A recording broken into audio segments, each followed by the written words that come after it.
a little kid. She was enrolled in dance. And the first dance teacher, after winning the state championship, told her that she just didn't have the body for it. She was too tall, so that kind of devastated her. And then she moved on to the next dance studio, and her teacher, her mentor, the person she looked up to, was arrested for, I think, money laundering and stealing mail packages through the U.S. mail. So Callie, I think it was around that time she started turning to alcohol. After the dance fiasco and that kind of drove her towards problems she had later in life. Then there was the upbringing, the vacations we went on to. Some kids go to different places every year, but I think we took the kids to Ixtapa 3 times. We took them to the Dominican Republic like 10 times. So that kind of repetitive boredom, again, I think contributed to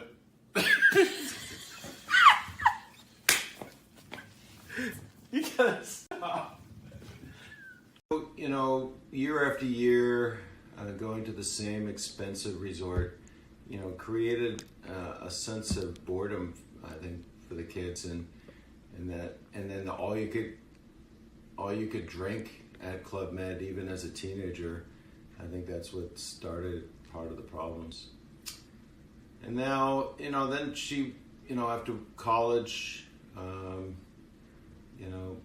get her own car, and that pressure just drove her even more into depths of problems drinking in college.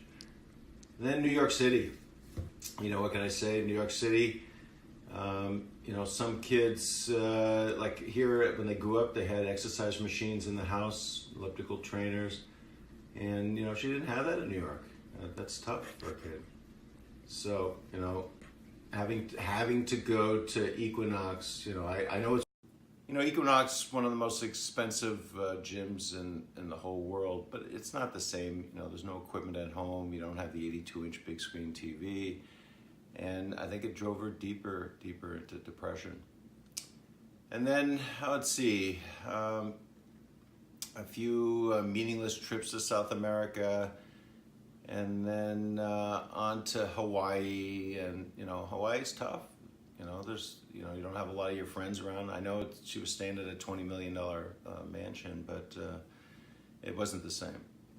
Now she finally moved to Los Angeles, where I think she really reached new depths of depression in her life and troubles. She met a bunch of friends that I think may not be the right element for her. And I think one of Callie's most common comments to us recently is that she has no money because she spends it all on alcohol and Uber cars. So I think it's time for an intervention. I thought maybe we'd all get out there and arrive at her place with a Lyft, not Uber. And I think at some point we need to rescue her. It's reaching some, I'm scared.